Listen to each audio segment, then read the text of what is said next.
بسم الله الرحمن الرحيم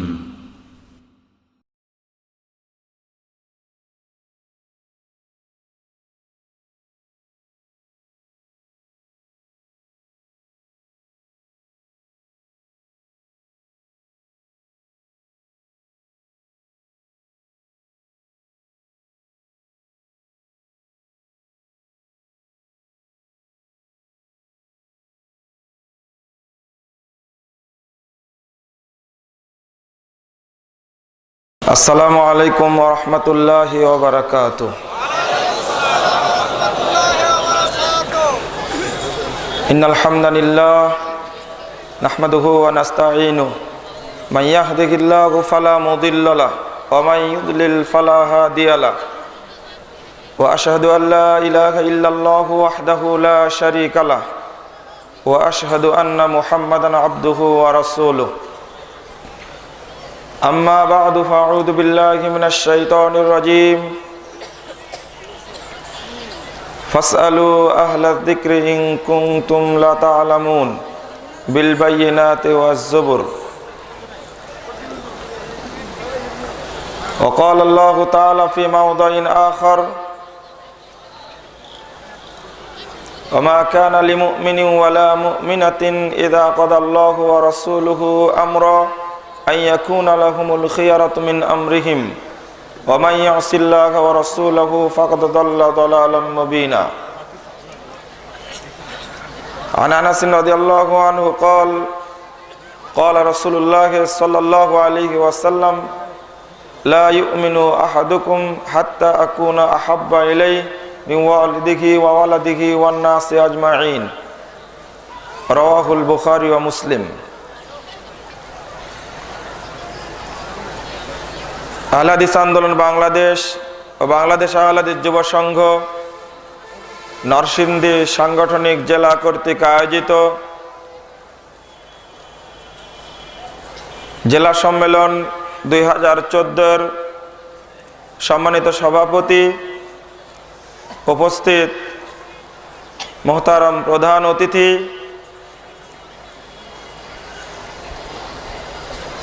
দক্ষিণ এশিয়ায় আহলে হাদিস আন্দোলনের গণজোয়ার সৃষ্টিকারী ইসলামী ব্যক্তিত্ব, রাজশাহী বিশ্ববিদ্যালয়ের প্রবীণ প্রফেসর, আহলে হাদিস আন্দোলন বাংলাদেশের মোহতারাম আমির প্রফেসর ডক্টর মোহাম্মদ আসাদুল্লাহ আল গালিব, উপস্থিত অন্যান্য উলামা কেরাম, অতিথিবৃন্দ, সুধী মণ্ডলী, সামনে উপবিষ্ট শ্রদ্ধেয় মুসলিম ভাতৃমণ্ডলী, আমার প্রাণপ্রিয় ছাত্র যুবক ভাইয়েরা, পর্দার আড়ালের মা ও বোনেরা,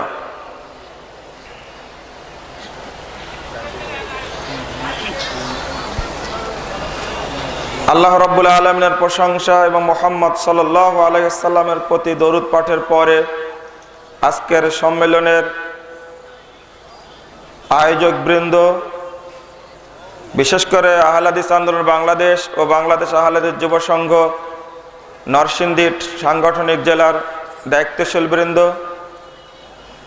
কর্মীবৃন্দ এবং যারা সার্বিকভাবে সহযোগিতা করেছেন, অর্থ দিয়েছেন, সময় ও শ্রম দিয়ে এবং বিভিন্ন প্রান্ত থেকে এসে সম্মেলনকে প্রাণবন্ত করেছেন, সকলকে আন্তরিক ধন্যবাদ জানাচ্ছি এবং আল্লাহর কাছে দোয়া করছি, আল্লাহ তুমি আমাদের আজকের এই প্রোগ্রামকে কবুল করে নাও, আমিন। আল্লাহ তুমি আমাদেরকে এর বিনিময়ে উত্তম প্রতিদান দান করো, আমিন।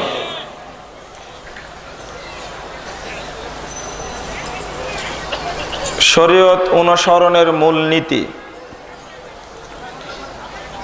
এই শিরোনামে আমি আমার বক্তব্য পেশ করব ইনশাআল্লাহ। ওয়া তাওফীকি ইল্লা বিল্লাহ আলাইহি তাওয়াক্কালতু ওয়া ইলাইহি উনীব। সম্মানিত উপস্থিতি, আমরা অন্তত যারা এখানে উপস্থিত এবং যারা দিন দরদি, তারা প্রত্যেকেই শরীয়তকে মানতে চায়। সবারই উদ্দেশ্য পবিত্র কোরআন এবং সহিহ হাদিসের মাধ্যমে তার অনুসরণ করে আমি আল্লাহর সন্তুষ্টি লাভ করত জান্নাত পেতে চাই। কিন্তু অনুসরণের ক্ষেত্রে কিছু ত্রুটি লক্ষ্য করা যায়।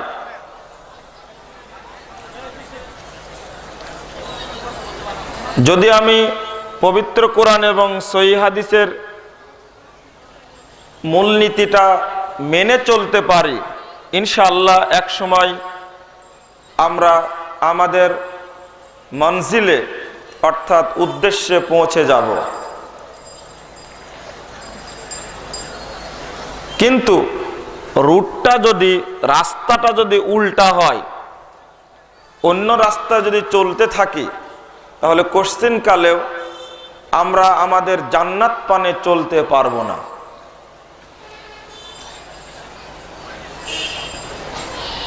এই জন্য মূলনীতির আলোকে অনুসরণ করাটা আমাদের জন্য সার্বিক দিক থেকে কল্যাণ হবে বলে আমরা বিশ্বাস করি ইনশাআল্লাহ। প্রথমত, যেটাই আমল করি না কেন, আমি 6টি কথা একবারে বলে নিই, সম্পূর্ণটা বলার হয়তো সুযোগ হবে না। 1 নম্বর, কোরআন এবং সহিহ হাদিসের যেটাই আমল করি না কেন, অর্থাৎ যে আমলই আমি করি না কেন ইসলামের নামে, তার পিছনে যেন অবশ্যই দলিল থাকে। 1 নম্বর, দলিল থাকতে হবে প্রথম শর্ত। 2 নম্বর, দলিলটি বিশুদ্ধ হতে হবে, জয়ীব বা জাল হলে চলবে না। 3 নম্বর, কোরআন এবং সহিহ হাদিস যখন আমি পেলাম, তখন তাকে খুঁটিনাটি ছোটখাটো বলে তাচ্ছিল্য করা যাবে না, অকপটে মেনে নিতে হবে এটা শরীয়ত আমি পেয়েছি, আমল করা শুরু করলাম। 4, আমল করতে গিয়ে যদি আমার সামনে কোনো বিষয় ভুল প্রমাণিত হয়, তাহলে ভুলটাকে বর্জন করে সঠিকটাকে তাৎক্ষণিকভাবে গ্রহণ করা, নির্দ্বিধায় নিঃশর্তভাবে গ্রহণ করা। 4 নম্বরটা খুব কঠিন।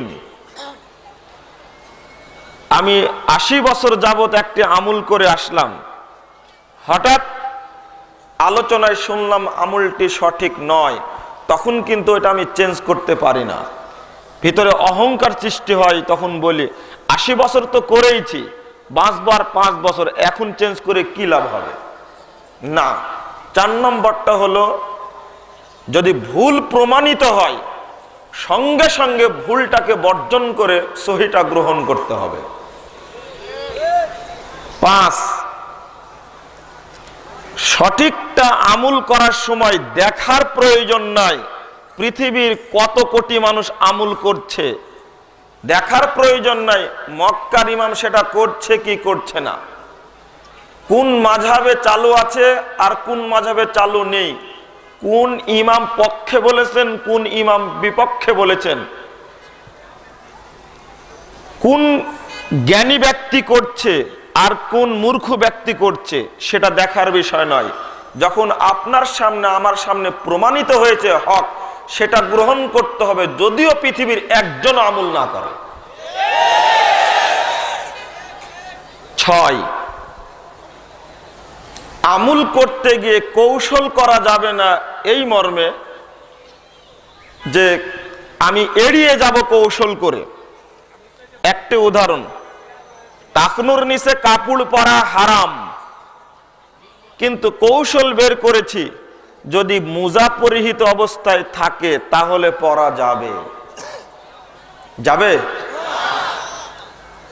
1, দাড়ি বড় রাখাই সুন্নাত, যেহেতু ইসলামে আন্দোলন করি, কখন যেন শত্রুরা দাড়ি ধরে টান দেয়, এই জন্য দাড়ি ছেঁটে রাখা ভালো, এটা কৌশল না। যেটা প্রমাণিত হয়েছে কোনো ফন্দি ফিকির কৌশল ছাড়াই আমাকে মেনে নিতে হবে। এই 6টি বলবো, যতটুকু আগাবে ততটুকুই বলে শেষ করব ইনশাআল্লাহ।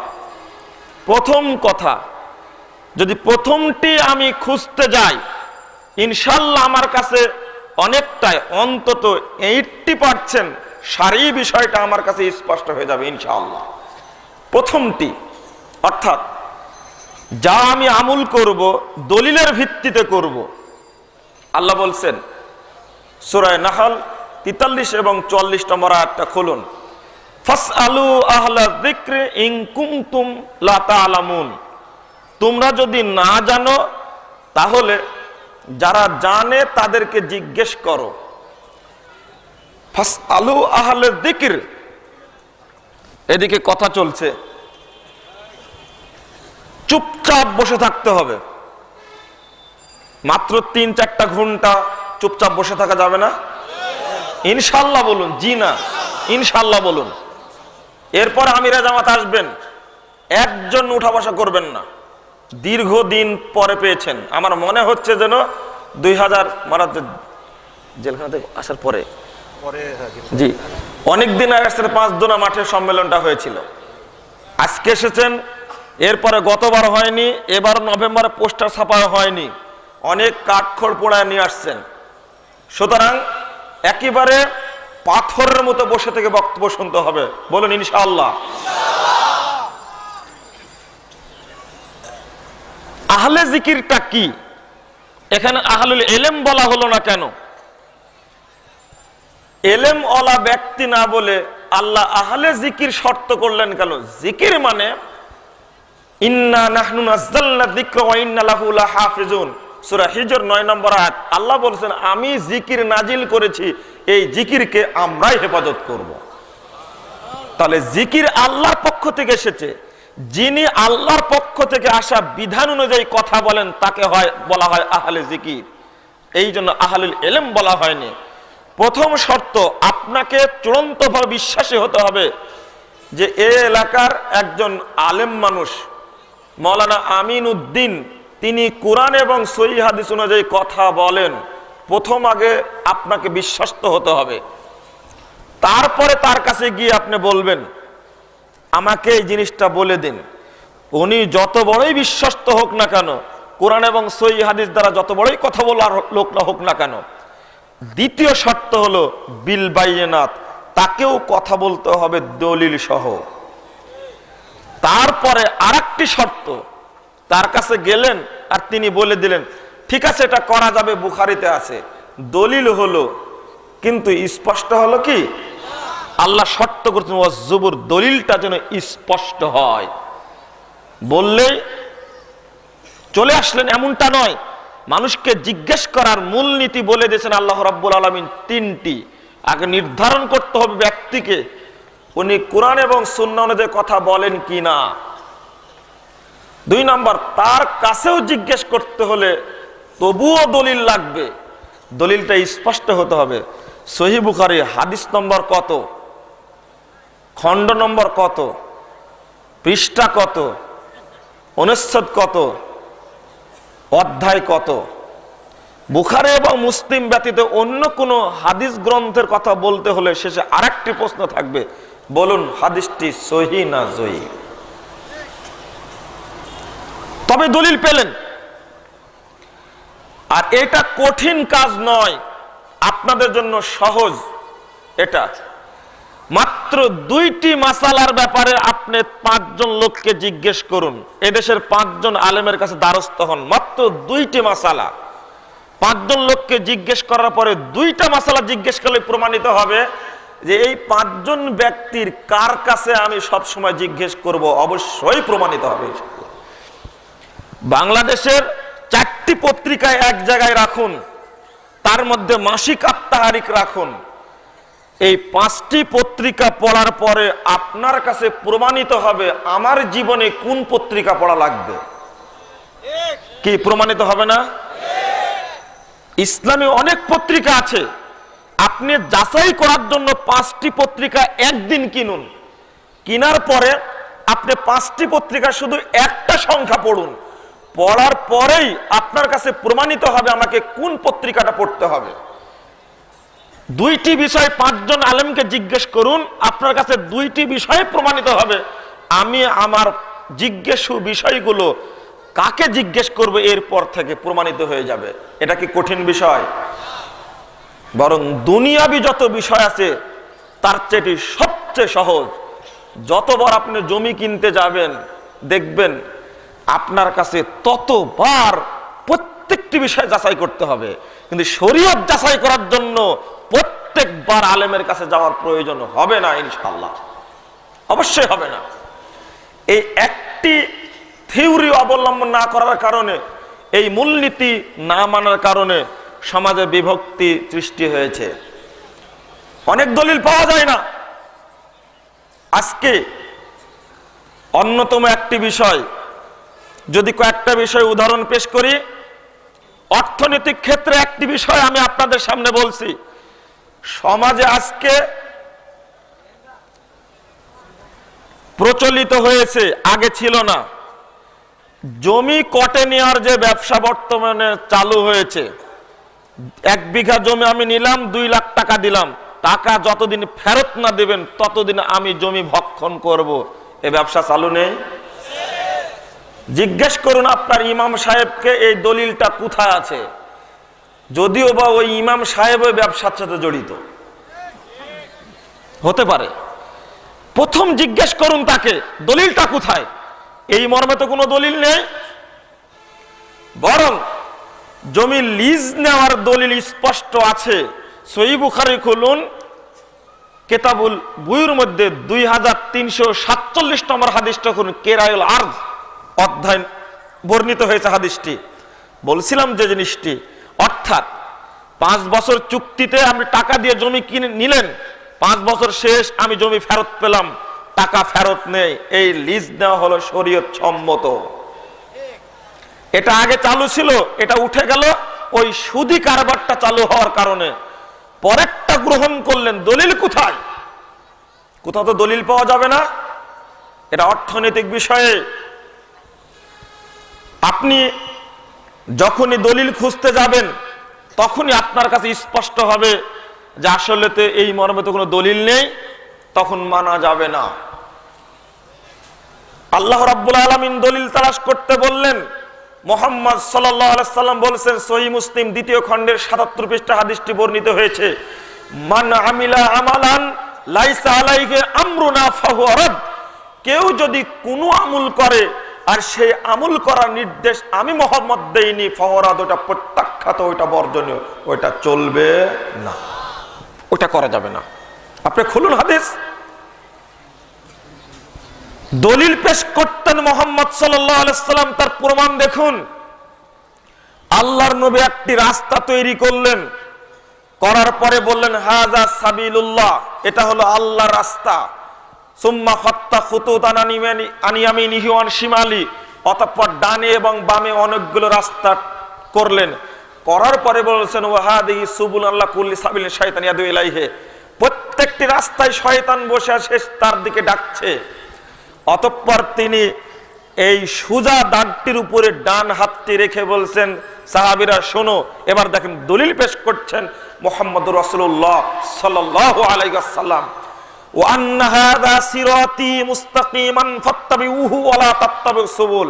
হাতটিকে রেখে সূরা আনআম 153 নম্বর আয়াতটি পেশ করে বলছেন, দেখো নিশ্চয় এই সোজা রাস্তাটি আমার রাস্তা, তোমরা এই রাস্তার অনুসরণ করো, অন্যান্য রাস্তার অনুসরণ করো না।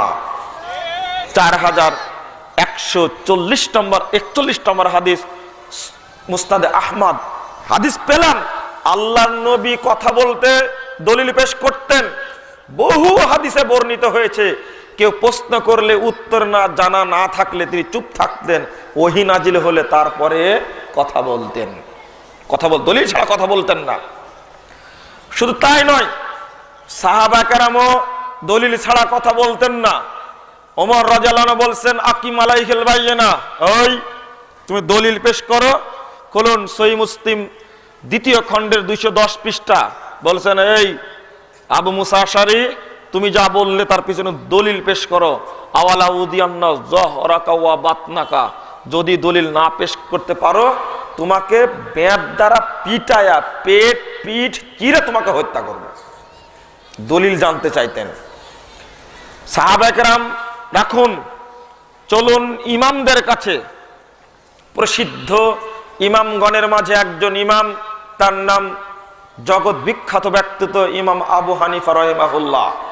তিনি বলছেন, দেখুন বাহরুর রায়েক 6 নম্বর খণ্ডের 293 পৃষ্ঠা খুলুন, ফতোয়া স্বামী ভূমিকার টিকার মধ্যে লিখছেন, 3 জন প্রসিদ্ধ ছাত্র কর্তৃক কথাটি বর্ণিত।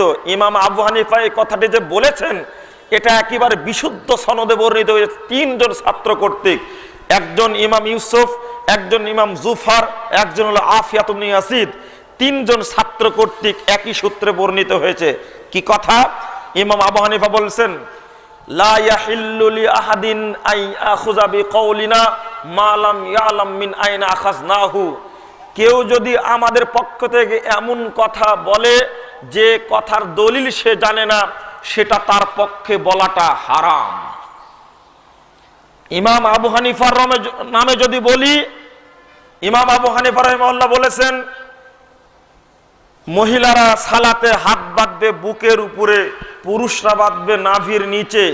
এই কথা যদি ইমাম আবু হানিফার নামে আমি বলি, ইমাম আবু হানিফা রাহিমাহুল্লাহ নিজে বলছেন এর দলিল যদি শরীয়তে না পেয়ে বলে, ওই ব্যক্তি হারাম কাজ করলো। নাউজুবিল্লাহ। আগে দলিল বের করতে হবে আসলে দলিল আছে কিনা। বেশি ইমামদের প্রত্যেক 4 প্রসিদ্ধ 4 ইমাম প্রত্যেকেই কথা বলেছেন। ইমাম শাফি রাহিমাহুল্লাহ বলছেন, যেটা বললাম, আব্দুল ওয়াহাব শাহরানি কিতাবুল মিজান প্রথম খণ্ডের 30 পৃষ্ঠা খুলুন, ইকদুজিল ফি আহকামিল ইজতিহাদ ওয়াত তাকলিদ এই বইয়ের 28 পৃষ্ঠা খুলুন। ইমাম শাফি রাহিমাহুল্লাহ বলেছেন, ইদা রাআইতুম কালামি ইউখালিফুল হাদিস ফাজরিবু কালামি বিল হায়েত ওয়া আমালু বিল হাদিস। দেখো আমার কথার সঙ্গে যদি হাদিসের বৈপরীত্য দেখা দেয়, তাহলে আমার কথাটিকে দেওয়ালের সঙ্গে ছুঁড়ে মারবে আর হাদিসটাকে তোমরা গ্রহণ করবে। বিনা দলিলে কোনো কথা মানা যাবে না। জগৎ বিখ্যাত ইমাম 10 লক্ষ হাদিসের হাফেজ ইমাম আহমদ বিন হাম্বল রাহিমাহুল্লাহ বলছেন, ইকদুল জিদ ফি আহকামিল ইজতিহাদ ওয়াত তাকলিদ বইয়ের 87 পৃষ্ঠা খুলুন। তিনি বলছেন, ওয়ালা তুকাল্লিদনি ওয়ালা তুকাল্লিদান্না মালিকান ওয়া শাফিয়া ওয়া আউজাইয়া খুযিল কিতাবা মিন হাইসু আখাযু মিনাল কিতাব ওয়াস সুন্নাহ। তিনি বলছেন, তোমরা আমার তাকলিদ করো না, ইমাম শাফির তাকলিদ করো না, ইমাম মালিকের তাকলিদ করো না, ইমাম নাখি ইমাম আউজাইর তাকলিদ করো না, বল খুযিল আহকামা মিনাল কিতাব ওয়াস সুন্নাহ মিন হাইসু আখাযু, বরং তোমরা দলিল গ্রহণ করো সেখান থেকে, কুরআন এবং হাদিস থেকে, যেখান থেকে তারা গ্রহণ করেছেন। বলুন আলহামদুলিল্লাহ। এত সুন্দর কথা বোঝা গেল যে দলিল সহ আমল করতে হবে, বিনা দলিলে কোনো কথা গ্রহণযোগ্য নয়। এবার যদি উদাহরণ পেশ করি, উদাহরণ পেশ করতে গেলে তো দ্বন্দ্বটা বেঁধে যাবে। উদাহরণ দিতে গিয়ে সমাজে প্রচলিত আছে, যখন জামাত শুরু হবে তখন উভয়ের মুসল্লির মাঝখানে 4 আঙ্গুল ফাঁক থাকবে। আমি আজকের সম্মেলন থেকে গোটা বিশ্ববাসীকে চ্যালেঞ্জ করে বলতে চাই, উভয়ের মাঝে 4 আঙ্গুল ফাঁক থাকবে, এটা একটা মিথ্যা দাবি। কুরআন সুন্নাহ কোথাও বর্ণিত হয়নি। বরং 4 আঙ্গুল ফাঁক নয়, উভয়ের মাঝের ফাঁক বন্ধ করে দাঁড়াতে হবে, এই মর্মে অনেক হাদিস বর্ণিত হয়েছে। তার মধ্যে সবচেয়ে ফজিলতপূর্ণ হাদিসটা আপনার সামনে বলি। খুলুন তাবরানী আওসাত 5797 নম্বর হাদিস, সহিহ সনদে বর্ণিত হয়েছে। মুহাম্মদ সাল্লাল্লাহু আলাইহি সাল্লাম বলেছেন, মান সাদ্দা ফুরজাতান ফি সাফফিন, যে ব্যক্তি কাতারে দাঁড়ানোর সময় ফাঁক বন্ধ করে দাঁড়াবে, যে ব্যক্তি কাতারের ফাঁক বন্ধ করে দাঁড়ালো, রাফাল্লাহু লাহু দারাজাতান, মহান আল্লাহ ওই ব্যক্তির মর্যাদা বৃদ্ধি করে দিবেন। ওয়া বানাল্লাহু লাহু বাইতান ফিল জান্নাহ, এবং তার জন্য আল্লাহ জান্নাতে ঘর তৈরি করবেন। আমি আজকে থেকে অনুরোধ জানাবো, আজকে থেকে আপনাকে এই হাদিসের উপরে আমল করতে হবে। মনে রাখবেন একটি কথা চূড়ান্ত ভাবে, যদি এই পৃথিবীতে আহলে হাদিসরা হাদিসের উপরে আমল না করে, কোন হাদিসের উপরে আমল করবে না। পৃথিবীর যত ইসলামপন্থী থাকুক না কেন, যত কেন, বেরলভী বলেন, দেওবন্দি বলেন, হানাফি বলেন, শাফি বলেন, মালিকি বলেন, হাম্বলি বলেন, চিশতিয়া বলেন, মুজাদ্দিদ বলেন, খারিজি বলেন, শিয়া বলেন, চরম চরমুনাই বলেন, ফুলতলি বলেন, রাষ্ট্রসী বলেন, পৃথিবীর যত বেদাতি দল আছে এক বাক্যে সবাই সুন্নাতের শত্রু, এরা হাদিসের শত্রু, এরা রাসূলের শত্রু। যদি আপনি হাদিসের উপরে আমল না করেন, নিশ্চিতভাবে জেনে থাকবেন পৃথিবীর আর কোনো দল নেই হাদিসের উপরে আমল করবে। এ কথা আমার নয়, বাগদাদে বসে বললেন ইমাম বুখারীর উস্তাদ আলী ইবনুল মাদানী রাহিমাহুল্লাহ, তিনি বলছেন, শুনে রাখো হকপন্থী কারা, ওহুম আহলুল হাদিস আল্লাযীনা ইয়াতাহাদুনা মাযাহিবার রাসূল। শুনে রাখো এই হকপন্থী দল হলো জান্নাতি ফেরকা, হলো নাজিয়া ফেরকার আহলে হাদিসরা। লাউলাহুম, তারা যদি পৃথিবীতে না থাকতো, লাম নাজিদ আনিল মুতাজিলা ওয়ার রাফিজা ওয়াল জাহমিয়া ওয়া আহলিল ইরজা ওয়া রায় শাইআম মিনাস সুনান। শুনে রাখো, যদি আহলে হাদিসগণ পৃথিবীতে না থাকতো, মুরজিয়া বলো, শিয়া বলো, জাহমিয়া বলো, মুতাজিলা বলো, আরো যত ইসলামপন্থী আছে, তাদের কাছে কোনো সুন্নাত আমরা পেতাম না। ইমাম আবু দাউদ রাহিমাহুল্লাহ, পৃথিবীর ইতিহাসে জগৎ বিখ্যাত ইমাম, ইমাম আহলে হাদিস, আহলিল হাদিস যাকে বলা হয়, তিনি বলছেন, বিশ্ববাসী শুনে রাখো, লাউলা হাযিহিল ইসাবা লাম ইয়ারসাল ইসলাম ইয়ানি আসহাবুল হাদিস। শুনে রাখো বিশ্ববাসী, এই পৃথিবীতে যদি আহলে হাদিসগণ না থাকতেন, ইসলাম পৃথিবী থেকে মিটে যেত, ইসলাম থাকতো না। বলুন, শারফ আসহাবুল হাদিস 47 পৃষ্ঠায় ইমাম আবু বকর খতিব আল বাগদাদী রাহিমাহুল্লাহ স্বর্ণাক্ষরে লিখে গেছেন তিনি। ওই জন্য বলছি, হাদিসের প্রতি আপনাকেই আমল করতে হবে, কারো আশায় বসে থাকলে চলবে না, আপনাকে আমল করতে হবে। এই জন্য ইমাম শাফি রাহিমাহুল্লাহ বলছেন, ইদা রাআইতু রাজুলাম মিন আহলিল হাদিস কান্নী রাআইতুন নবিয়্য সাল্লাল্লাহু আলাইহি ওয়াসাল্লাম হাইয়ান। এই কথাগুলোই তো আহলে হাদিসদের সবচেয়ে বড় কাঁটা। ইমাম শাফি রাহিমাহুল্লাহ বলছেন, হে আহলে হাদিস ভাই, হে আহলে হাদিস তরুণ, আমি তোমাকে লক্ষ্য করে বলতে চাই, তোমার মধ্যে যদি সুন্নাতের বহিঃপ্রকাশ না ঘটে, পৃথিবীর কোন তরুণ, কোন বেদাতি, কোন রাজনৈতিক দলের মধ্যে সুন্নাত পাওয়া যাবে না।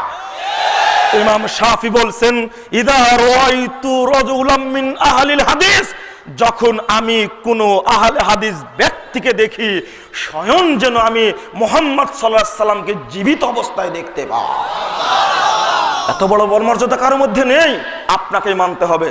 ওইদিকে চলুন, এবার দলিল সহ মানতে হবে, বিনা দলিলে চলবে না। একটি ঐতিহাসিক মিথ্যা কথা শুনুন। আশরাফ আলী থানভী রাহিমাহুল্লাহ, তিনি তার বইয়ে লিখে রাখছেন, ওযুর সময় বলতে হবে বিসমিল্লাহির রহমানির রহিম, আল ইসলামু হাক্কুন ওয়াল কুফরু বাতিলুন আল ঈমানু নূরুন ওয়াল কুফরু যুলমাতুন। তিরমিজির হাদিস 35 নম্বর হাদিস, আল্লাহর নবী বলছেন শুধু বিসমিল্লাহ বলতে হবে ওযুর শুরুতে। আর তিনি এত বড় দোয়া তৈরি করলেন, পৃথিবীর ইতিহাসের কোনো হাদিস গ্রন্থে বর্ণিত হয়নি। এমনি যদি দলিল তালাশ করতাম, এটা প্রচলিত হতো না, এটা চালু হতো না সমাজে। দলিল নাই, চালু করেছি। শুধু এটা নয়, বিনা দলিলে কত কথা চালু আছে। তারাবির সালাতের 4 রাকাতের পরে পড়া হচ্ছে সুবহানাজিল মুলকি ওয়াল মালাকুতি ওয়াল কুদরাতি ওয়াল হাইবাতি, শেষে বলছি ইয়া মুজিরু ইয়া মুজিরু ইয়া মুজিরু। দলিল তালাশ করতে যান, আল্লাহর কসম করে বলছি, এই মর্মে কোনো হাদিস গ্রন্থে বর্ণিত হয়নি।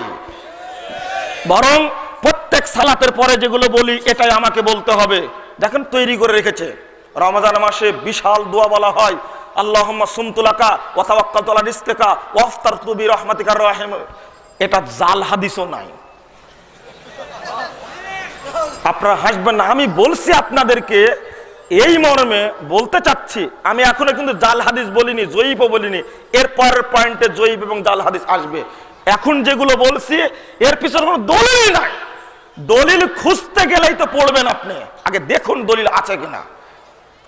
আমার মাঝে, আপনাদের মাঝে দলিল চালু আছে। যদি দেখা হতো টঙ্গীর মাঠে যে আখেরি মুনাজাত চালু আছে, এর দলিল কোথায় আছে? বাংলাদেশে তথাকথিত রাজনীতিবিদরা, বুদ্ধিজীবীরা, জেনারেল শিক্ষিত মানুষরা মুনাজাতের আশায় কখনো টঙ্গীর মাঠে হাজির হতো না। কোথায় দলিল পাওয়া গেল? চোখে আঙ্গুলি দিয়ে আপনাকে দেখিয়ে দিতে চাই। আমার মুখের ইজ্জত নেই, আমার মুখ দিয়ে আমি কি বলি তা নিজে বুঝতে পারি না। আমি টঙ্গীর মাঠের কয়েক লোক মানুষকে বলছি বিশ্ব ইজতেমা, কিন্তু আরাফার মাঠে, বরকতপূর্ণ মাঠ, সেখানে 1 কোটির ঊর্ধ্বে মানুষ উপস্থিত হয়, ওটাকে কি বলবেন আপনি? আমার মুখের কি ইজ্জত আছে? আপনি কিভাবে বললেন এটাকে বিশ্ব ইজতেমা? দ্বিতীয় কথা, এত বরকতপূর্ণ মাঠ, মুহাম্মদ সাল্লাল্লাহু আলাইহি ওয়াসাল্লাম বলেছেন খায়রুদ দুআয়ে দুআউ আরাফা। পৃথিবীতে যেখানে দোয়া হোক না কেন, মা ছেলের জন্য দোয়া করে, বাপ ছেলের জন্য দোয়া করে, জুমার দিনে দোয়া কবুল হয়, শেষ রাত্রে দোয়া কবুল হয়, রমজান মাসে দোয়া কবুল হয়। আল্লাহর নবী মুহাম্মদ সাল্লাল্লাহু আলাইহি ওয়াসাল্লাম বলেছেন যতই দোয়া হোক না কেন, আরাফার মাঠের দোয়া হলো সর্বশ্রেষ্ঠ দোয়া। ইমাম খুতবা দেন, একই সঙ্গে জোহর এবং আসর সালাত জমা করে কসর করে পড়েন। আজ থেকে ১৫০০ বছর পার হতে যাচ্ছে। বলুন ওই বরকতপূর্ণ আরাফার মাঠে এই মিথ্যা আখেরি বেদাত হয়? এখনো বাংলাদেশের মানুষকে বুঝাতে পারলাম না। যদি দলিল খোঁজা, দলিল শুধু যদি বিশ্লেষণ করা হতো এই মর্মে যে আরাফার মাঠে যদি দোয়া না, এই আখেরি মুনাজ্জাতের যদি না হয়, টঙ্গের মাঠের দোয়ায় কেন শরীক হতে হবে? বুঝাতে পারিনি। দলিল খুঁজুন, কোথাও দলিল পাওয়া যাবে না, দলিল অস্তিত্ব পাওয়া যাবে না। বন্ধুরা আমার, যদি আপনি খুঁজতে যান দলিলের উপরে আলোচনা, যদি আপনি দেখতে চান, অধিকাংশ আমল চালু আছে সমাজে যার পিছনে দলিল নাই, অথচ বিনা দলিলে কোনো আমল করা যাবে না। 2 নম্বর পয়েন্ট আসুন, দলিল পেলাম কিন্তু দলিলটা সহি কি জয়ীফ সেটা আমাকে দেখতে হবে। দলিল সূরা হুজুরাত 6 নম্বর আয়াত খুলুন। ইয়া আইয়ুহাল্লাযীনা আমানু ইন জাআকুম ফাসিকুম বিনাবাইন ফাতাবায়ানু আন তুসিবু কওমান বিজাহালা ফাতুসবিহু আলা মা ফাআলতুম নাদিমিন। আল্লাহ বলেছেন, হে ঈমানদারগণ, তোমরা তোমাদের কাছে যখন ফাসিক ব্যক্তি আসে, ত্রুটিপূর্ণ ব্যক্তি যদি আসে, তখন তোমরা যাচাই করো তাদের কথাকে। যদি খবর নিয়ে আসে, ফাতুসবিহু আলা মা ফাআলতুম নাদিমিন, যদি যাচাই না করো তাহলে তোমরা অনুতপ্ত হবে কাজ করে। এই আয়াতটি পৃথিবীর সকল মুহাদ্দিস দলিল হিসেবে পেশ করেছেন হাদিসকে যাচাই করার জন্য। শুধু তাই নয়, রাসূল মুহাম্মদ সাল্লাল্লাহু আলাইহি ওয়াসাল্লাম বলেছেন, মাইয়াকুল আলাইয়া মা লাম আকুল ফালইয়াতাবাওহু মাকাদাহু মিনান নার। কেউ যদি এমন কোনো কথা বলে যে কথা আমি মুহাম্মদ বলিনি, ফালইয়াতাবাওহু মাকাদাহু মিনান নার, সেজন্য তার স্থান জাহান্নামে করে নেয়। রাসূল সাল্লাল্লাহু আলাইহি ওয়াসাল্লামের পক্ষ থেকে কোনো কথা বললে দলিল প্রয়োজন, দলিলটা সহিহ হতে হবে। আল্লাহর নবী বলছেন লা তাকযিব আলাইয়া, যে হাদিসটি বললাম এটা সহিহ বুখারী 21 পৃষ্ঠায়। আলী রাদিয়াল্লাহু আনহু বলছেন লা তাকযিব আলাইয়া, আল্লাহ নবী বলছেন তোমরা আমার উপর মিথ্যা আরোপ করো না। মানিল্লাযী ইয়াকযিবু আলাইয়া ইয়ালিজুন নারা, যে আমার সম্পর্কে মিথ্যা কথা বলবে সেই জাহান্নাম প্রবেশ করবে। যদি হাদিসগুলো স্পষ্ট হয়, এবার শুনুন, সাহাবা কেরামও হাদিস যাচাই করেছেন, হাদিস পাওয়ার পরেই মেনে নেননি। আলী রাদিয়াল্লাহু আনহু বলছেন, ইদা হাদ্দাসা রাজুলুন, যখন আমার কাছে কোনো ব্যক্তি হাদিস বর্ণনা করতে চাই, তখন কি বলতাম? ইস্তাখলাফতু, আমি তার কাছ থেকে কসম করতে বলতাম। এই তুমি কসম করো আল্লাহর নামে। ফাইদা হালাফালি, যখন আমার কাছে কসম করত, সাদ্দাকতুহু, তখন সেই হাদিসকে আমি বিশ্বাস করতাম। আপনি আশ্চর্য হবেন, যদি কোনো হাদিস কেউ বর্ণনা করে, সাহাবায়ে কেরাম এত সচেতন ছিলেন, তিনি চট করে বিশ্বাস করতেন না, আগে যাচাই করতেন আসলে হাদিসটা প্রমাণিত কিনা। এবার আপনাকে বলি, আপনার আমার একটা বিশ্বাস রয়েছে হাদিস নাকি জাল হয় না। আলহামদুলিল্লাহ, আহলে হাদিস আন্দোলন বাংলাদেশ যদি সমাজের খেদমত না করতে পারে, কিছুই যদি না পারে, তবে দায়িত্বহীন কণ্ঠে কথা বলতে পারি, অন্তত জনগণকে জয়ীফ এবং জাল হাদিস সম্পর্কে সচেতন করতে পেরেছে। এটা আল্লাহ শুকরিয়া, আলহামদুলিল্লাহ। অবশ্যই মানুষ এখন জানে হাদিস জাল হয়, আপনাকে বিশ্বাস করতে হবে হাদিস জাল হয়। কেন? সহিহ বুখারীর 2 খণ্ডের 509 পৃষ্ঠা খুলুন। মুহাম্মদ সাল্লাল্লাহু আলাইহি ওয়াসাল্লাম বলেছেন, লা তাকুমুস সাআহ হাত্তা ইউবাসা দাজ্জালুনা কাযাবুনা আকরাবিন সালাসিন কুল্লুহুম ইয়াকুলু আনা রাসূলুল্লাহ। আমার পরে 30 জন ভণ্ড নবীর আবির্ভাব ঘটবে। 30 জন ভণ্ড নবী আসার আগ পর্যন্ত কিয়ামত হবে না। সহিহ বুখারীর হাদিস। ভণ্ড নবী আসবে না? ভণ্ড নবী আসবে বলে গোলাম আহমদ কাদিয়ানীর একটি হাদিস দলিল ছিল।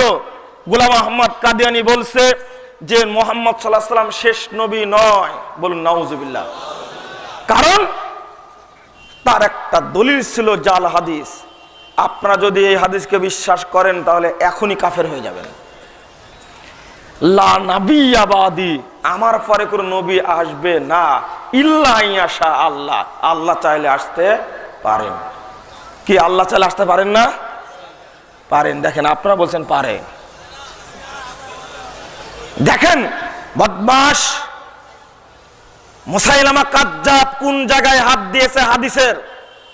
মুমিনদের হৃদয়কে বিগলিত করার জন্য এমন একটা দাবি তুললো, লা নাবিয়্যা বাদি, আমার পরে কোন নবী আসবে না। এইটা হলো সহিহ হাদিস এতটুকু। এরপরে বদমাশটি যোগ করেছে ইল্লা ইয়াশা আল্লাহ, আল্লাহ চাইলে আসতে পারেন। নাউজুবিল্লাহ। এই ছোট্ট একটা বাক্যটা তৈরি করে জাল করার কারণে বিশ্বের বহু মানুষ মনে করে মুহাম্মদ সাল্লাল্লাহু আলাইহি ওয়াসাল্লাম শেষ নবী না, পরে আরো নবী আসবে। বলুন নাউজুবিল্লাহ। যারা এই হাদিসকে বিশ্বাস করে মনে করে গোলাম আহমদ কাদিয়ানী একজন নবী, তারা যে কাফের। বাংলাদেশ সংসদে পাশ করা লাগবে না, আল্লাহর পক্ষ থেকে পাশ করা আছে।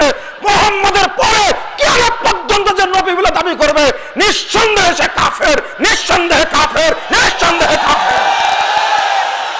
যারা আজকে গোলাম আহমদ কাদিয়ানীর চামচা বাংলাদেশে আছে, তাদের উদ্দেশ্যে পরিষ্কার বলতে চাই, তোমরা সংশোধন হও, তোমরা তোমাদের মানুষের চেঞ্জ করো, না হলে তোমরা কাফের, এতে কোনো সন্দেহ অবকাশ নেই। এটা সংসদে পাশ হওয়া লাগবে না। আমরা সংসদে পাশ হওয়ার কোন পক্কা করি না। আমাদের রাসূলের সংসদ ছিল পৃথিবীর সর্বশ্রেষ্ঠ সংসদ।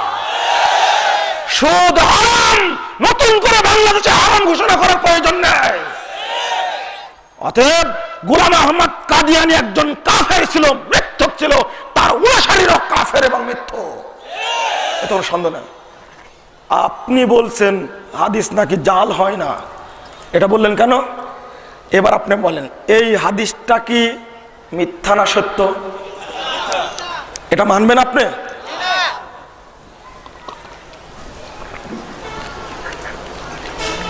আপনি বলুন এই আকীদা আর করা যাবে না। আল্লাহর নবী মুহাম্মদ সাল্লাল্লাহু আলাইহি ওয়াসাল্লাম বলছেন 30 জন ভণ্ড নবী আসবে, 30 জন। সেই ক্ষেত্রে এই ভণ্ড নবীরা যে হাদিস তৈরি করবে এটা সহিহ হবে? এটা জাল হবে নিঃসন্দেহে। শয়তানও হাদিস বর্ণনা করে। সহিহ মুসলিম খুলুন 8 পৃষ্ঠায় প্রথম খণ্ডে শয়তান মানুষের সামনে এসে হাদিস বর্ণনা করে, ওই হাদিস সহিহ হবে? আপনি দ্বিতীয় জয়ীফ হাদিস মানা যাবে? বন্ধুরা আমার, ইসলামকে মৌলিক 4টা জিনিস ক্ষতি করেছে। 1 নম্বর জয়ীফ এবং জাল হাদিস। 2 নম্বর ক্ষতি করেছে কোরআন এবং সহিহ হাদিসের ভুল অর্থ, মিথ্যা ব্যাখ্যা। 3 নম্বর হলো মানব রচিত বিধান, শিরক ও বিদআত। 4 নম্বরটা হলো ইহুদি খ্রিস্টানদের সভ্যতা, কৃষ্টি, কালচার। এই 4টা বিষয় মুসলিম জাতিকে সবচেয়ে বেশি ক্ষতি করেছে। তার মধ্যে 1 নম্বর বলেছে জয়ীফ এবং জাল হাদিস। দুঃখ হয় তখন এক শ্রেণীর আলেম যখন বলে যে জয়ীফ হাদিস তো মানা যাবে, একটি প্রশ্নের উত্তরেই সে দুর্বল হয়ে যায়। জয়ীফ মানে কি? শরীয়ত কোনদিন দুর্বল হয়? আপনি কিভাবে বললেন যে হাদিস জয়ীফ এরপরে মানা যাবে? শরীয়ত কি দুর্বল? খুলুন বাইহাকির হাদিসটি, মুস্তাদে আহমদের হাদিসটি খুলুন, 6 নম্বর খণ্ডের 333 পৃষ্ঠা খুলুন। আল্লাহর নবী মুহাম্মদ সাল্লাল্লাহু আলাইহি ওয়াসাল্লাম বলেছেন ওয়াকুজিতুকুম বিহা বাইদান নাকিয়া। ওমর, আমার সামনে তাওরাত পড়ছো মানে তুমি জানো তাওরাত কেন পড়ছো? ওয়াকুজিতুকুম বিহা বাইদান নাকিয়া, আমি তোমাদের কাছে যেটা নিয়ে এসেছি বাইজা, দীপ্তিমান, উজ্জ্বল, নাকিয়া, পরিষ্কার, স্বচ্ছ। এর মধ্যে জয়ীফ থাকতে পারে? কিভাবে থাকলো এটা? আমি কিভাবে বলছি শরীয়ত জয়ীফ হয়, দুর্বল হয়? যে না, এক বাক্যে আকীদা পোষণ করতে হবে এই মর্মে, যেটা জয়ীফ বলে প্রমাণিত হয়েছে ওইটার আমি আর মানব না। এবার শুনুন সাহাবায়ে কেরামের দলিল পেশ করেছি এবং ইমামদের কথা শুনুন। প্রসিদ্ধ ইমামের একজন, চার ইমাম বলবেন না, বলবেন প্রসিদ্ধ ইমামের একজন, ইমাম আবু হানিফা রাহিমাহুল্লাহ। তিনি বলছেন ইজা সাহহাল হাদিস ফাহুয়া মাযহাবি। আগে বললেন যে দলিল খুঁজো, এরপরে বাক্য ইমাম আবু হানিফা বলছেন ইজা সাহহাল হাদিস, যখন হাদিস সহিহ হবে তখন জানবে সেটাই আমার মাযহাব। বলুন আলহামদুলিল্লাহ। সুতরাং হানাফি বলে দাবি করলে একমাত্র আহলে হাদিসরাই হানাফি বলে দাবি করতে পারে, কারণ আবু হানিফার কথাকে গুরুত্ব একমাত্র বাংলাদেশে আহলে হাদিসরাই দিয়ে থাকে। বলছেন ইজা সাহহাল হাদিস ফাহুয়া মাযহাবি। এবার মিলিয়ে দেখুন, আল্লাহু আকবার বলে হাত বাঁধবেন কোথায়? বুকের উপরে। কেন? দলিল পেয়েছি নাভির নিচেও আছে। নাভির নিচে দলিল আছে না? খুলুন আবু দাউদ 755, 56, 57, 58 চারটি হাদিস খুলুন, চারটি জয়ীফ হাদিস। দলিল পেলাম ইমাম আবু হানিফা রাহিমাহুল্লাহর কথার সাথে মিলে গেল, দলিল পেলাম নাভির নিচে হাত বাঁধতে হবে। ইমাম আবু হানিফার দ্বিতীয় মূলনীতি আপনি পেশ করুন, ইজা সাহহাল হাদিস ফাহুয়া মাযহাবি। হাদিস যদি সহিহ হয় সেটাই আমার মাযহাব। এবার আপনি এই তিনটি হাদিসকে মানদণ্ডে ফেলুন, হাদিসটা সহিহ না জয়ীফ। ইমাম আবু দাউদ রাহিমাহুল্লাহ 1200 বছর পূর্বে তিনি বলে গেছেন চারটি হাদিস, চারটিকেই তিনি জয়ীফ বলে গেছেন। বুকের উপর হাত বাঁধার হাদিসটাকে তিনি সহিহ বলেছেন। বলুন আলহামদুলিল্লাহ। ইমাম আবু হানিফার কথাকে গুরুত্ব দিয়ে আমি জয়ীফ চারটি হাদিসকে বাদ দিয়ে বুকের উপরে হাত বাঁধলাম, কারণ হাদিস সহিহ। কি পারি না? ক্যান্সার হবে হাতে? কেন? সমস্যাটা কোথায়? এখানে একটি কথা মূলনীতি বলে দিই। আপনি খুব চৌকস, খুব বুদ্ধিমান, খুব চালাক মানুষ, আপনার চালাকির প্রশংসা করছে। এবার আপনি বলছেন রাষ্ট্রীয়ভাবে ইসলাম প্রতিষ্ঠিত না হলে ইসলাম পালন করা যাবে না। টাকনুর নিচে কাপড়টা কেটে টাকনুর উপরে পড়তে হবে, এই জন্য কি র‍্যাব লাগবে? যদি আমি টাকনুর উপরে কাপড়টা পরি, যদি কেটে দিই প্যান্টটা, আমি প্রিন্সিপাল কলেজের, আমি কালকে প্যান্টটা কেটে নিলাম, টাকনুর উপরে পড়লাম, বলুন আন্তর্জাতিক আদালতে মামলা হবে? কেন পড়ি না? এখানে কে, কোন প্রশাসন আমাকে বাধা দিচ্ছে? আমি যদি বুকের উপরে হাত বেঁধে সালাত আদায় করি, আমি জানি বুক নাভির নিচে হাত বাঁধা হাদিসটি জয়ীফ। বুকের উপরে যদি হাত বেঁধে সালাত আদায় করি, আমাকে কি সেনাবাহিনী গ্রেফতার করবে? কেন করি না? কিসের উদ্ধৃতি দেয় আমি? দাড়িটা আমার ছোট ছোট করা আছে, যদি দাড়িটা আজকে ছেড়ে দিই, বলুন বাংলাদেশের ট্যাক্স নির্ধারণ করা হবে? এখানে পারি না কেন? যদি আমি সুদ বর্জন করি, আমাকে হাইকোর্টে কি জবাবদিহি করতে হবে? কেন সুদ বর্জন করতে পারি না? কেন পারি না? আমি যদি মনে মনে বিশ্বাস করি বাদশা নাজাশী অমুসলিম হওয়া সত্ত্বেও মুসলিম হয়েছিলেন, আল্লাহ নবী মুহাম্মদ সাল্লাল্লাহু আলাইহি সাল্লাম তার মৃত্যুর পরে তিনি তার গায়বানা জানাজা করেছিলেন, তিনি যদি ভিতরে ভিতরে ইসলাম গ্রহণ করে থাকতে পারেন, আপনাকে কে বাধা দিল? আপনি বৃদ্ধ হয়ে গেছেন রাজনীতি করতে করতে, কেন বিশ্বাস করতে পারেন না? বলুন আল্লাহ কি সর্বত্র বিরাজমান? আল্লাহ কোথায়? আরশে। কে আকীদা পোষণ করা যায় না? মুহাম্মদ সাল্লাল্লাহু আলাইহি সাল্লাম কি নূরের তৈরি? তিনি মাটির তৈরি, আকীদা পোষণ করা যায় না? যদি কোনো ব্যক্তি আজকে আকীদা চেঞ্জ করে দেয়, যদি বলে আল্লাহর নবী মুহাম্মদ সাল্লাল্লাহু আলাইহি সাল্লাম মাটির তৈরি, বলুন তার নামে থানায় মামলা হবে? কেন আকীদা চেঞ্জ করেন না আপনি? আপনাকে কে বাধা দিল? অজুহাত মাত্র চোরের হাত কাটার, জেনার বিচার করা, বাকিগুলোতে কি জবাব কিয়ামতের মাঠে দিবেন? কবরে কি জবাব দিবেন? কোরআন এবং সহিহ হাদিস সামনে থাকতে আপনি মানতে চান না কেন? জয়ীফ হাদিস বর্জন করুন। এই বাংলাদেশের অধিকাংশ উলামা কেরাম, অধিকাংশ আলেম উলামা, অধিকাংশ মানুষ ফসলের অসুর বের করে না।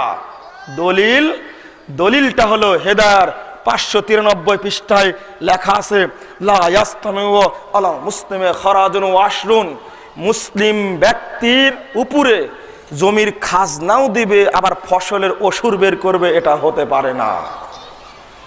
এই একটা হাদিস হেদায়ের মধ্যে উল্লেখ করা হয়েছে, আল্লাহর কসম করে বলছে আশ্চর্য হবেন, এই হাদিসটি আসছে মূলত বাইহাকির মধ্যে প্রথম 4 নম্বর খণ্ডের 132 পৃষ্ঠায়।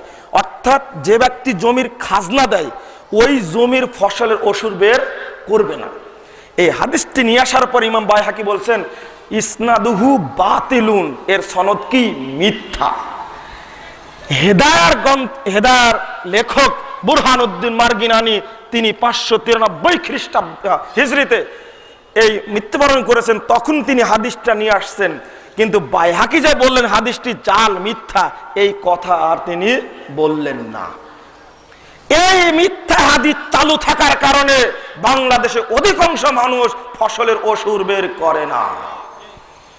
অথচ আল্লাহর নির্দেশ ওয়াতু হাক্কাহু ইয়াউমা হাসাদি, সূরা আনাম 141 নম্বর আয়াতটা খুলুন। আল্লাহ বলছেন যেদিন ফসল কাটবে সেদিন তার হক আদায় করে দাও। কি আপনারা ওসুর বের করবেন না?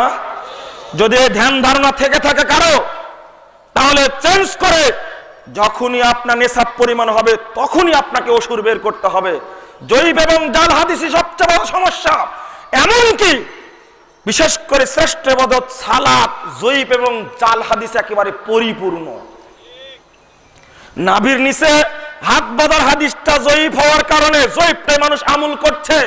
রফুল আদাইন সমাজে নেই, কারণ একটি জয়ীফ হাদিস আসছে, রফুল আদাইন ইবনে মাসউদ করেননি, এই জয়ীফ হাদিসটাই চালু আছে। 4 শতাধিক সহিহ হাদিস চালু আছে, এই 400 হাদিসের উপর আমল করা হয় না। এই দেশে উপমহাদেশে চলে জয়ীফ হাদিসের উপরে আমল করা। আমিন আসতে বলার জয়ীফ হাদিস তিরমিজির 58 পৃষ্ঠায় 57 পৃষ্ঠায় আছে। এই আসতে বলার হাদিসটি চালু আছে, আমিন জোরে বলতে হবে, এই হাদিস কেউ মানতে চায় না। সূরা ফাতিহা ইমামের পিছনে যে ব্যক্তি পড়বে ওই ব্যক্তির মুখে আগুন লাগিয়ে দাও। যে ব্যক্তি সূরা কেরাত পড়বে ইমামের পিছনে ওই ব্যক্তির মুখে পাথর মারো, ওই ব্যক্তির মুখে মাটি মারো, ওই ব্যক্তির মুখে মদের বোতল মারো। এই 4টি হাদিস হলো মিথ্যা হাদিস। খুলুন 2830, 31, 32 নম্বর হাদিস মুসান্নাফ আব্দুর রাজ্জাক। এই 4টি হাদিসই জাল। এই 4টি জাল হাদিসই সমাজে চালু আছে, আল্লাহর নবীর সহিহ হাদিসগুলো সমাজে চালু নেই। জাল এবং জয়ীফ হাদিসে পরিপূর্ণ। অর্থনীতিতে যাবেন আপনি, চলুন একটা ভুয়া, আগের পয়েন্ট আমি বলতে পারিনি, কুরবানি এবং আকিকা একসঙ্গে করার বাংলাদেশে রেওয়াজ রয়েছে, আছে না? দাহা মিথ্যা কথা, এরপরে কোনো জাল হাদিসও নাই, এরপরে কোনো জাল হাদিসও নাই, চলছে। ফিতরা দিতে হবে 100 হাদিস দ্বারা প্রমাণিত। খুলুন 1510 নম্বর হাদিস সহিহ বুখারী, 11, 12, 13 নম্বর হাদিস খুলুন। এই হাদিস সমাজে চালু নেই। অথচ আদাসা ফিতরা দিতে হবে মর্মে 1678 নম্বর হাদিস রয়েছে আবু দাউদের মধ্যে। এই হাদিসটাকে ইমাম আবু দাউদ রাহিমাহুল্লাহ বলেছেন ইসনাদিহি আবুল কাসম ওয়া হুয়া মুনকারুল হাদিস। আদাসা ফিতরা দেওয়ার হাদিস আছে আবু দাউদের মধ্যে 1678 নম্বর হাদিস, কিন্তু ইমাম আবু দাউদ নিজেই বলছেন 1200 বছর আগে হাদিসটি জয়ীফ, রাবিটা মুনকার। বলুন আদাসা ফিতরা দেওয়ার হাদিস মানা যাবে? জয়ীফটা বর্জন করে গোটা দেশের মানুষ একসঙ্গে আদাসা নয় 100 করে ফিতরা দিবে, ইসলামী অর্থনীতি জোরদার হবে ইনশাআল্লাহ। কিন্তু কেউ মানে না। একেতে অসুরকে সাইজ করেছি, আর একটি সাইজ করেছি কোথায় জানেন? হেদায়া খুলুন 210 পৃষ্ঠার মধ্যে আসছে। আশ্চর্য লাগে, যাকাত তখনই দিবে, যাকাতুল ফিতর তখনই দিবে যখন একজন ব্যক্তির কাছে আনুমানিক 50,000 টাকা জমা থাকবে, তখনই তার উপরে ফিতরাটা ফরজ হবে। বলুন নাউজুবিল্লাহ। অথচ আল্লাহর নবী বলেন ফরজ রাসূলুল্লাহ সাল্লাল্লাহু আলাইহি ওয়াসাল্লাম যাকাতুল ফিতর সামিন তামিন সামিন আলাল আবদি ওয়াল হুররি ওয়াস সাগীরি ওয়াল কাবীরি ওয়াজ যাকারি ওয়াল উনসা মিনাল মুসলিমিন। ধনী হোক দরিদ্র হোক, আব্দ হোক স্বাধীন ব্যক্তি হোক, নারী হোক পুরুষ হোক, ছোট হোক বড় হোক, সকল মুসলিমের উপরে সাদাকাতুল ফিতর ফরজ। আর প্রথমেই সাদকাতুল ফিতরের অধ্যায় প্রথমে বলছেন সাদাকাতুল ফিতরি ওয়াজিবুন আলাল হুররে, যে না উল্টা দিল। ইসলামী অর্থনীতিকে জয়ীফ এবং জাল হাদিস যারা করে চাপিয়ে রেখেছে, আকীদাকে জয়ীফ এবং জাল হাদিস যারা চাপিয়ে রেখেছি, বন্ধুরা আমার বেশি বলার সময় নেই, তাওহীদের ডাকটি পড়ার চেষ্টা করুন। ভ্রান্ত আকীদা ধারাবাহিকভাবে বের হচ্ছে। সেখানে এই যে আল্লাহ রাব্বুল আলামিন নিরাকার, তিনি সর্বত্র বিরাজমান, এর পিছনে জাল হাদিস আছে, মানুষ মানে। নবী মুহাম্মদ সাল্লাল্লাহু আলাইহি ওয়াসাল্লাম নূরের তৈরি, এই মর্মে জাল হাদিস আছে। জাল হাদিস দ্বারা আকীদাকে নষ্ট করা হয়েছে। দ্বিতীয় পয়েন্টে বলতে চাই আপনাদের সামনে, আমি এবং আপনি যেন কখনো জাল হাদিসকে গ্রহণ না করি। জাল হাদিস বর্জন করতে হবে, জয়ীফ হাদিস বর্জন করতে হবে। আপনি আপনার সালাতটা চেঞ্জ করে দেখুন। আমি জাল হাদিসের খবর রাসূলুল্লাহ সালাত বইটি লিখতে গিয়ে উপলব্ধি করেছি। মাসিক আত্মাহারিকে প্রকাশিত হয়েছে 9 সংখ্যায়, স্পষ্ট হয়েছে এই মর্মে, এই দেশের মানুষ যে সালাত আদায় করে, এই সালাত রাসূলুল্লাহ সাল্লাল্লাহু আলাইহি ওয়াসাল্লামের সালাত নয়। সালাতুর রাসূল 1998 সালে প্রকাশিত হওয়ার পরে এই দেশের মানুষ জানতে পেরেছে রাসূল সাল্লাল্লাহু আলাইহি ওয়াসাল্লামের সালাত কোনটা। আলহামদুলিল্লাহ, এই দেশের মানুষ শুধু সালাতুর রাসূলের কারণে হাজারো হাজার লাখের ঊর্ধ্বে মানুষকে আল্লাহ রাব্বুল আলামিন হেদায়েত দান করেছেন। জোর গলায় দাবি করতে পারি, কিন্তু এটাই হলো আমাদের সবচেয়ে বড় অপরাধ। তৃতীয় পয়েন্টে আসুন। যদি আপনার কাছে প্রমাণিত হয়, এর দলিল নেই, যদি প্রমাণিত হয় যে হাদিসটি জয়ীফ বা জাল, কি মানবেন না আপনি? ছাড়বেন না? এবার ছাড়ার কথা শুনুন। যদি জয়ীফ এবং জাল হাদিস হয়, আপনার বয়স 80 হোক, আপনার বয়স 150 বছর হোক, 150 বছর বয়স আপনি জানতে পারলেন যে ফরজ সালাতের পরে যে সমাজে মুনাজাত চালু আছে, ইফতারের আগে যে দলবদ্ধ মোনাজাত চালু আছে, এটা বেদাত, এটা মানা যাবে না। 150 বছর বয়সে শোনা মাত্রই আপনাকে বাদ দিতে হবে। পারবেন? যদি এই মানসিকতা থাকে, শুনুন, আল্লাহ রাব্বুল আলামিন বলছেন, মান আমিলা মিনকুম বিজাহালা সুওয়ান বিজাহালাতিন, তোমাদের মধ্যে কেউ যদি ভুল ক্রমে কেউ যদি কোনো আমল করে বসে, সুম্মা তাবা ওয়া আসলাহা, অতঃপর তওবা করলো এবং সংশোধন করে নিল, যদি এই ফাআনা তাওয়াবুর রহিম, আমি আল্লাহ তার সবচেয়ে বড় তওবা কবুলকারী এবং তার উপরে রহমকারী। সঙ্গে সঙ্গে মান আমিলা মিনকুম সুওয়ান বিজাহালাতিন, ভুল ক্রমে কাজ করছিলেন, চট করে ব্যাক করলেন আপনি, তাহলে আল্লাহ আপনার তওবা কবুল করবেন এবং তিনি আপনার উপরে সবচেয়ে বড় রহম করবেন। বলুন আলহামদুলিল্লাহ। সূরা আনাম 54 নম্বর আয়াতটা খুলুন। এক, যে আমলগুলো আপনি করেছেন 150 বছর যাবত, 80 বছর যাবত, ওইগুলোর কি হবে? আল্লাহর ভাষায় শুনুন, মহান রব্বুল আলামিন বলেছেন, ওমাইয়াত্তাকিল্লাহ, যে ব্যক্তি আল্লাহকে ভয় করলো, ইউকাফির আনহু সাইয়্যাতিহি, আল্লাহ রাব্বুল আলামিন তার জীবনের যত অমঙ্গল, যত খারাপ আছে সবগুলোকে আল্লাহ দূর করে দিবেন। ওয়ায়ুজিম লাহু আজরা, যত ভুল করেছিল সবগুলোকে আল্লাহ নেকিতে পরিণত করে দিবে। সূরা তালাক 5 নম্বর আয়াত খুলুন। সূরা কি যেন ভুলে যাচ্ছে আয়াতটা, জুমার না হামিম সাজদা 70 নম্বর আয়াতটা খুলুন। আল্লাহ বলেন, মান আমিলা আমালান সালিহা, মান তাবা ওয়া আমিলা আমালান সালিহা, যে ব্যক্তি তওবা করলো, ফিরে আসলো এবং আমলে সালেহ করলো, আল্লাহ বলেন, ফাউলাইকা ইউবাদদিলুল্লাহু সাইয়্যাতিহিম হাসানাত, আল্লাহ বলেন যারা তওবা করলো এবং সংশোধন করে ফিরে আসলো, তাদের জীবনে যত পাপ করেছিল সমস্ত পাপগুলোকে আল্লাহ রাব্বুল আলামিন নেকিতে পরিণত করে দিবে। 70 হোক, 80 হোক, 100 বছর হোক, যদি আপনি ভুল চেঞ্জ করেন, আপনার লস হলো না লাভ হলো? সারা জীবন মাজারে সেজদা করেছেন, সারা জীবন কবরে ফুল দিয়েছেন, সারা জীবন রাজনীতির নামে আপনি 21শে ফেব্রুয়ারির নামে, 26শে মার্চের নামে, 16ই ডিসেম্বরের নামে হাজারো শিরক করেছেন। করুন, যত আপনি পাপ করেছেন, যত শিরক করেছেন, যত বেদাত করেছেন, সমস্ত ভুলগুলোকে আল্লাহ নেকিতে পরিণত করে দিবে।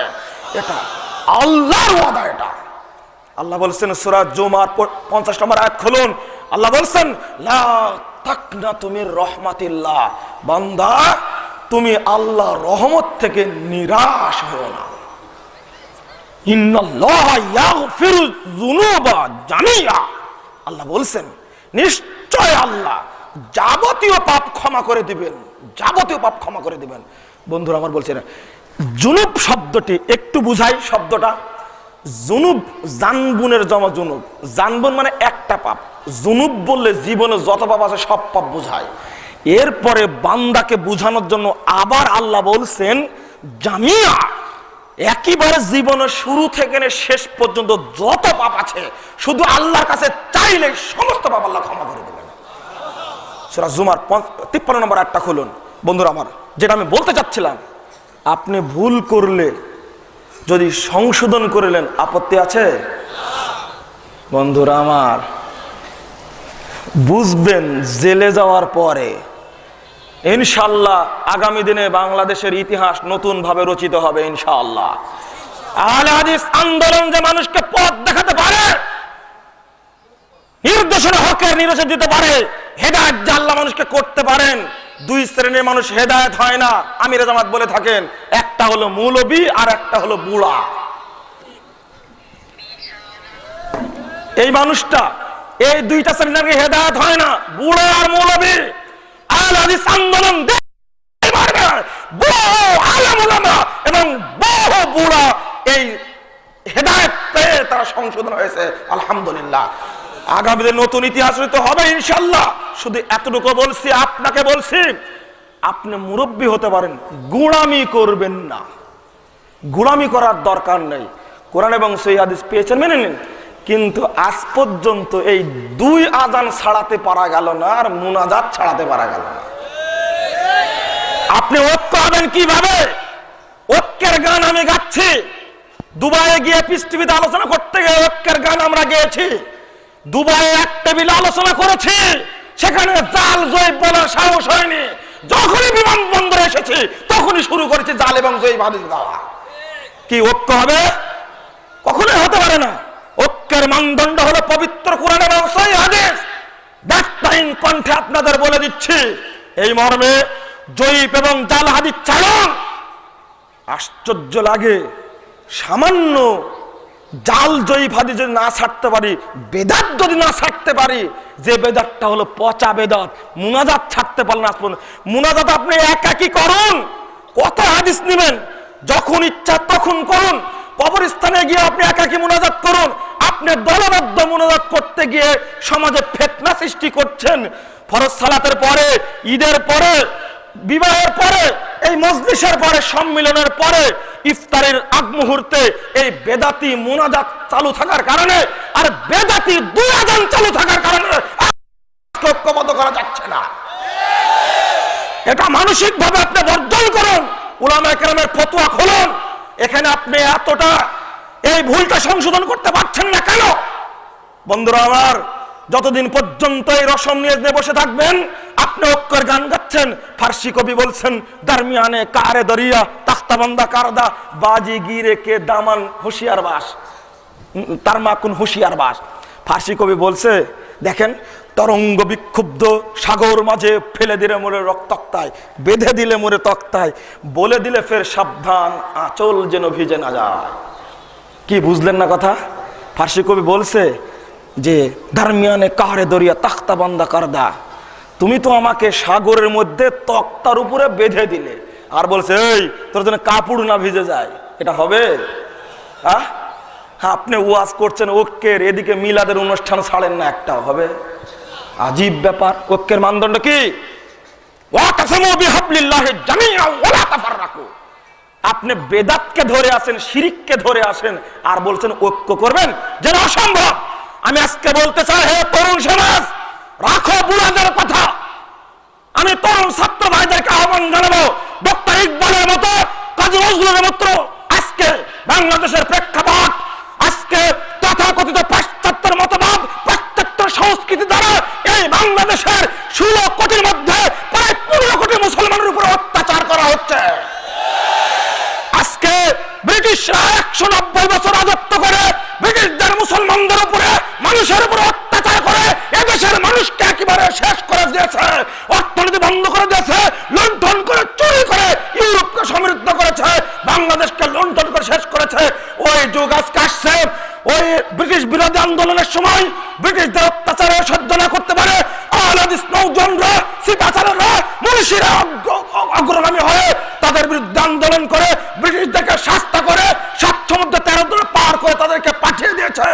আমাদের বাপ-দাদারা এই কাজ করে, শাহ ইসমাইল শহীদ, সাইদ আহমদ বেরলভী এই কাজটা করেছে। আজকে আপনাদের উদ্দেশ্যে বলতে চাই, বাংলাদেশের মানুষ আজকে জিম্মি। হে মুসলিম তরুণরা, আমি ইন্টারনেটের মাধ্যমে, বক্তব্যের মাধ্যমে, লেখনের মাধ্যমে আবেদন জানাতে চাই, হে বাংলার তরুণ ছেলেরা, বিশ্ববিদ্যালয়ের ছেলেরা, শিরিক তোমরা বর্জন করো, বেদাতকে বর্জন করো, এই পাশ্চাত্য সংস্কৃতিকে বর্জন করো, পাশ্চাত্য তৈরি বিজাতীয় মতবাদ, গণতন্ত্র বলো, সমাজতন্ত্র বলো, ধর্মনিরপেক্ষতাবাদ বলো, জাতীয়তাবাদ বলো, সাম্যবাদ বলো, ফিরতন্ত্র বলো, ফেরকাতন্ত্র বলো, যত রকমের ফেরকা রয়েছে সবগুলোকে বর্জন করে তাওহীদের পতাকাতে ঐক্যবদ্ধ হও। ইনশাআল্লাহ অচিরেই সাইদ আহমদ বেরলভীর মতো, শাহ ইসমাইল শহীদের মতো, তিতুমিরের মতো এই বাংলার বুকে ইনশাআল্লাহ তাওহীদের পতাকা উড্ডীন হবেই হবে ইনশাআল্লাহ। সকল বিধান বাতিল করো, বিধান কায়েম করো। তরুণরা এগিয়ে না আসলে এই বাংলার সমাজ সংশোধন হবে না। ডক্টর আল্লামা ইকবাল লাহোর কলেজের সামনে জনতার সামনে ভাষণ দিয়ে বললেন, হ্যাঁ মুরব্বিবৃন্দ, আপনাদের উপরে সম্মান রেখে বলছি, তরুণরা তোমরা শুনে রাখো। ডক্টর আল্লামা ইকবাল দায়িত্বহীন কণ্ঠে বলছেন, বাতানে শুআব কবাইল কো তুড়ো, রুসুমে খুন কে সালাসিল কো তুড়ো, এহি দ্বীন মুহকাম, এহি ফতেহবাব কে দুনিয়া মে তাওহীদ ও বেজাব।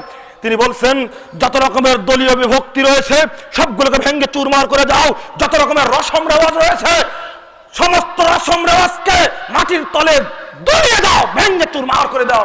এহি দ্বীনে মুহকাম, এটাই হলো দ্বীনের নির্দেশ, এহি ফতেহবাব, এখানে রয়েছে বিজয়ের দরজা, কে দুনিয়া মে তাওহীদ হবে হিজাব। যখন দেখবে দুনিয়ার বুকে তাওহীদের পতাকা আসমানের নিচে পথ করে উঠতে শুরু করেছে।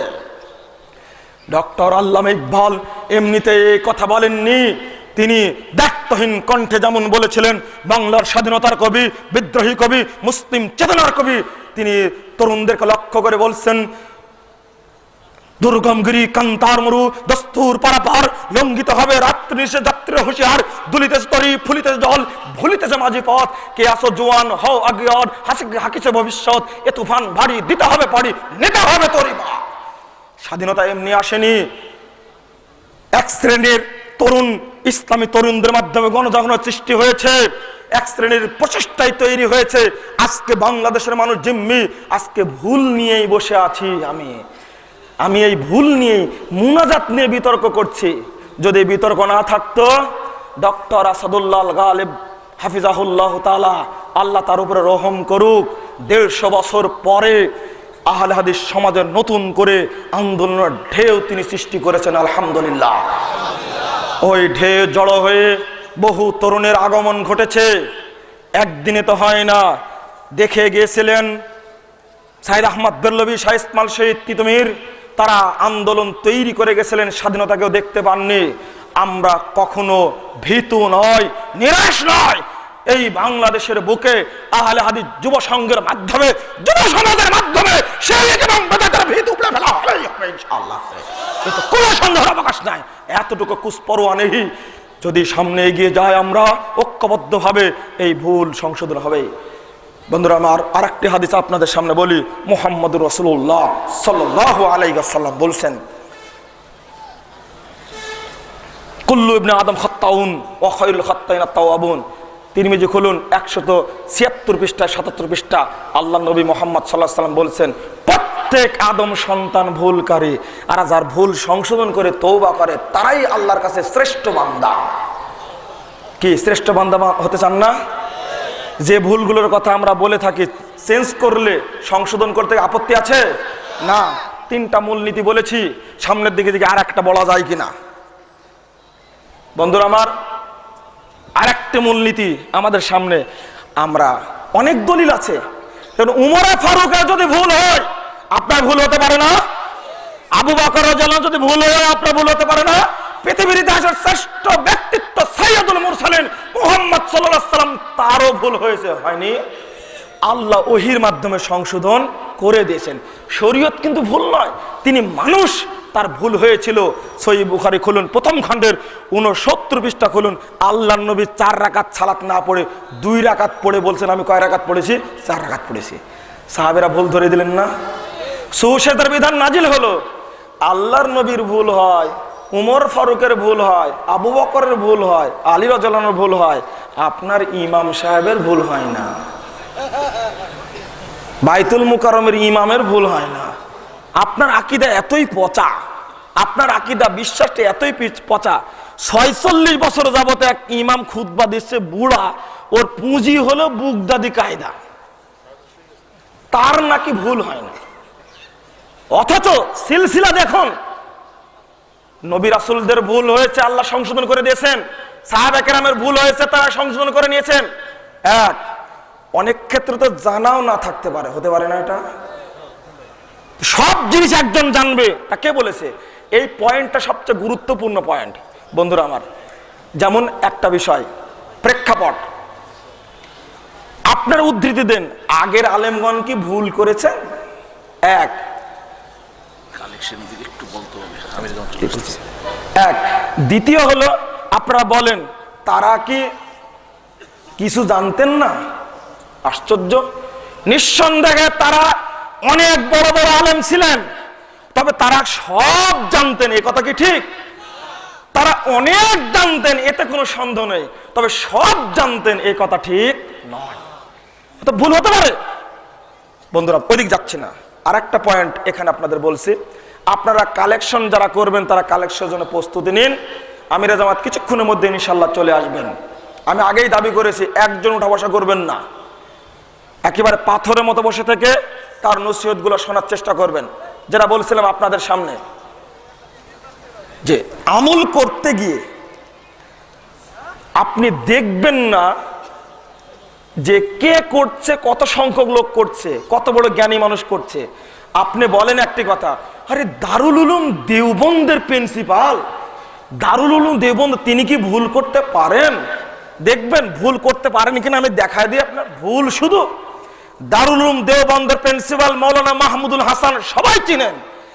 আবু দাউদের 202 পৃষ্ঠার একটি হাদিসকে, হাদিসের শব্দ কেটে আর একটা লাগাই দিয়েছেন ওই জায়গাতে।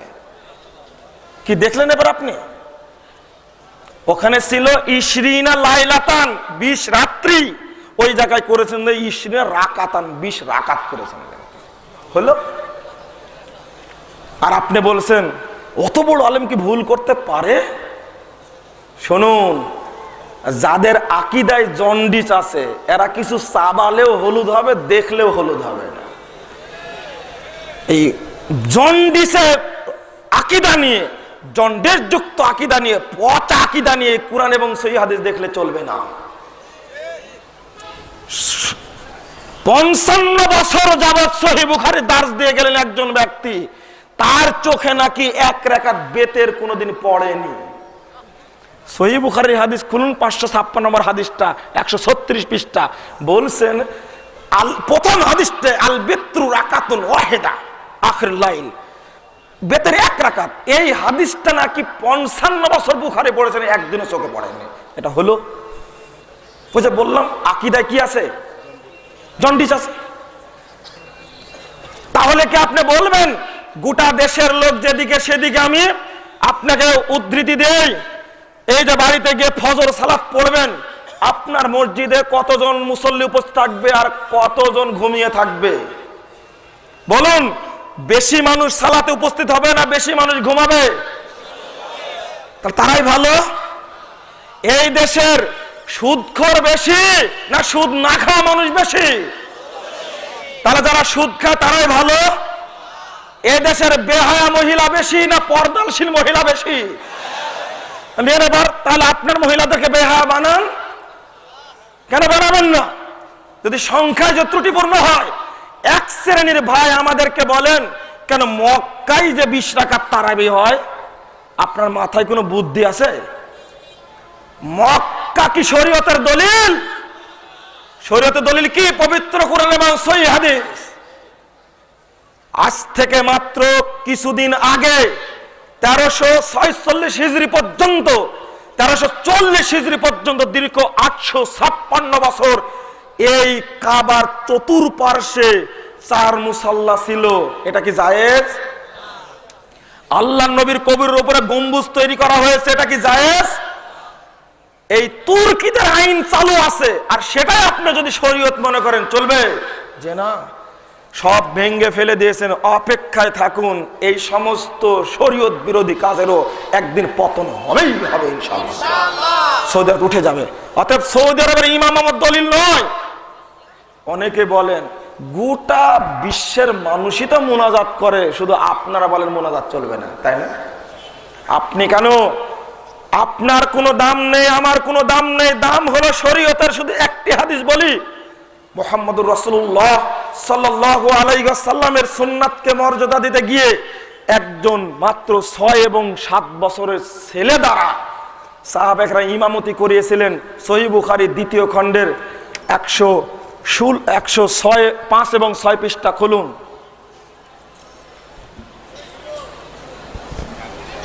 সরি 615 এবং 16 পৃষ্ঠা খুলুন। একজন সাহাবী তিনি বলছেন, আমি মসজিদে উপস্থিত হয়েছি, সেদিন ইমাম মসজিদে আসেনি। ও আনা আকসারু কুরআন মিন্নি, আর আমার চেয়ে বেশি কোরআন জানা কেউ ছিল না। তখন বুড়ারা আমাকে ইমামতি করার জন্য এগিয়ে দিলেন। বুড়ারা এগিয়ে দিলেন কেন? হাদিসে আসছে যে কোরআন বেশি জানে তিনি ইমামতি করবেন, তাই না?